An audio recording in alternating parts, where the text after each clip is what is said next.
Lalu yang terakhir itu ada trends, adanya pesaing baru, naiknya harga pangan, serta selera konsumen yang berubah-ubah. Selanjutnya untuk peluang dan pesaing, di mana pada saat ini pesaing dan usaha kami adalah perusahaan yang sama yang beroperasi menggunakan bahan baku pisang dan mungkin produk yang sama dengan yang kami buat. Namun kami berani dan yakin bahwa produk kami tetap akan diminati karena kami memakai bahan-bahan yang berkualitas tinggi tentunya, dengan protein dan kalsium dari susu dan juga coklat yang premium, dan menggunakan pisang dengan kualitas tinggi, di mana kami berharap anak-anak yang kesulitan makan buah akan tetap terbantu kebutuhannya melalui produk kami yang berbahan dasar buah pisang ini. Di sini ada analisa pemasaran. Analisa pemasaran itu diberi direct marketing. Kami akan terjun langsung ke lapangan untuk menawarkan dan memperkenalkan produk kami kepada masyarakat. Lalu ada konten, kami akan membuat feed Instagram dengan semenarik mungkin dan membagikan di sosial media pribadi kami atas nama perusahaan Cokobana. Lalu ada analisa pemasaran, itu melalui online platform. Untuk pembukaan kami akan menjajalkan produk kami melalui Instagram Cokobana dan step WhatsApp untuk kemudian dilakukan PO terhadap produk kami. Lalu ada bazar, pelanggan dapat membeli produk Cokobana jika diselenggarakannya bazar kuliner di sekitar Tuban Air.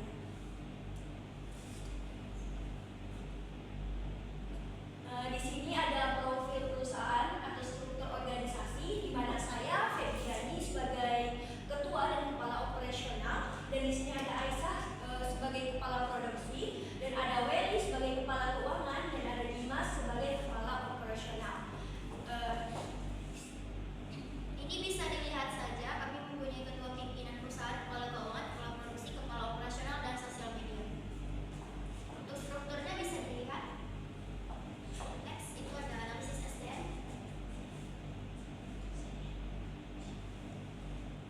Analisis SDM, job desk direktur atau ketua, pengambilan keputusan. Seorang direktur bertanggung jawab untuk merumuskan strategi jangka panjang perusahaan dan membuat keputusan strategis yang akan membentuk arah perusahaan ke depan. 2. Tim manajemen tinggi. Direktur sering mengawasi tim manajemen, membimbing dan memberikan arahan kepada tim eksekutif ini.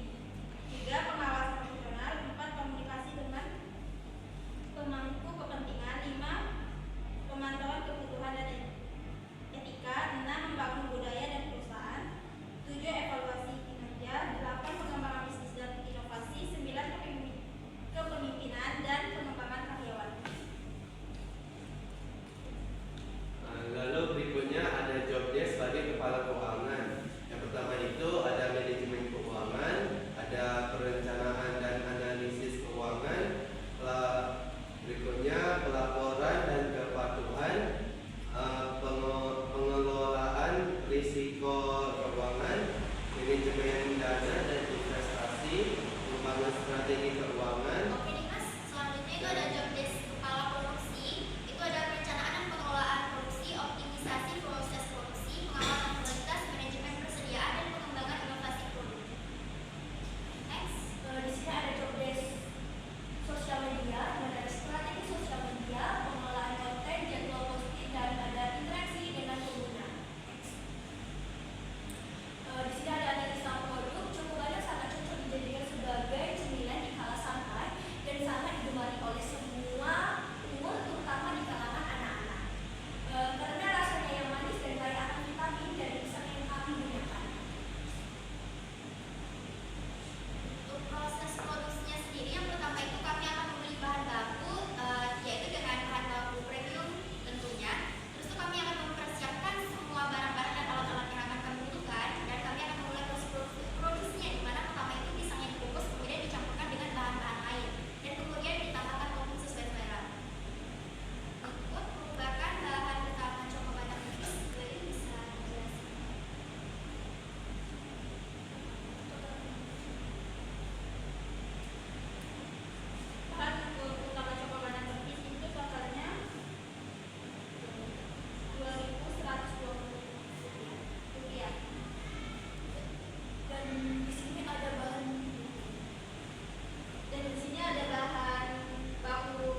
Cokobana Perpres itu ada mika, kertas nasi, serta juga stiker. Itu jumlah semua totalnya Rp1.230.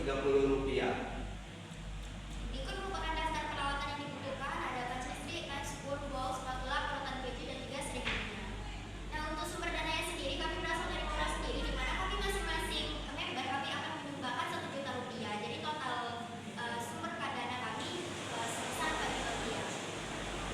Selanjutnya ini adalah kebutuhan investasi awal, di mana jumlah total kebutuhan investasi awal kami Rp197.000 dengan bahan baku jumlah totalnya Rp180.275 dan biaya operasionalnya termasuk listrik dan air sewa tempat itu adalah Rp2.150.000 dengan jumlah total keseluruhannya itu Rp2.527.275 dan dana kami tersedia sebesar Rp4 juta. Next. Di sini ada analisis keuangan, kebutuhan pembiayaan bahan baku dan harga pokok produksi atau HPP. Dan itu ditotalin sekitar Rp180.275. Dan ada pendaftaran untuk produk HPP dan target penjualan ditotalin sebanyak Rp1 juta. Dengan HPP per produk itu untuk Cokobana coklat itu tuh 3.358 dan Cokobana tiramisu 3.413 dengan target per bulannya masing-masing tuh 50 piece.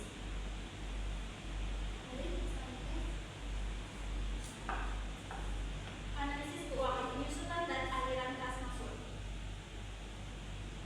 Penyusunan investasi awal per umur ekonomis Rp197.000 per 3. Totalnya Rp65.666 per tahun.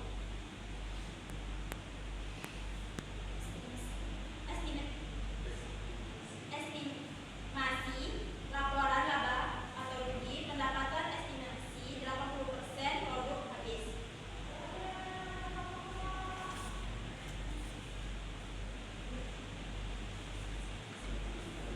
Rp1 juta dikali 80%, 800 per bulan dikali 12 bulan, hasilnya itu 9.600.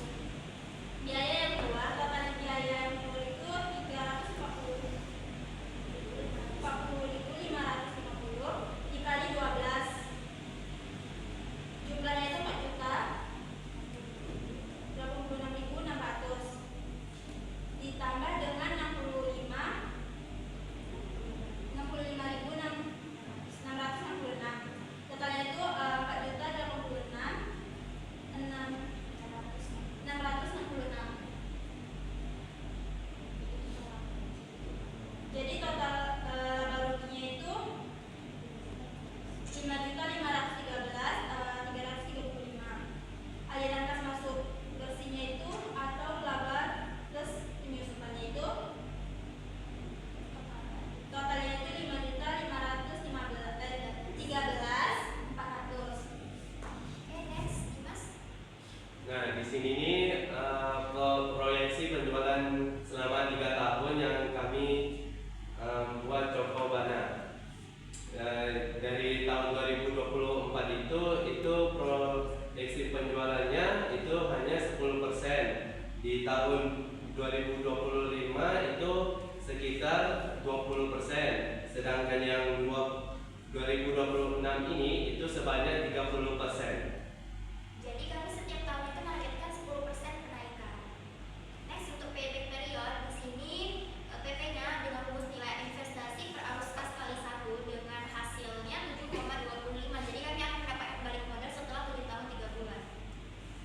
Berikut untuk estimasi cash flow di tahun 2024 untuk kas masuknya berasal dari investasi awal Rp4 juta. Dan untuk total kas masuknya di tahun 2024 itu ada Rp13.600.000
Itu jumlah NPV-nya semuanya totalnya Rp2.484.906. Dan ini adalah produk Cokobana kami.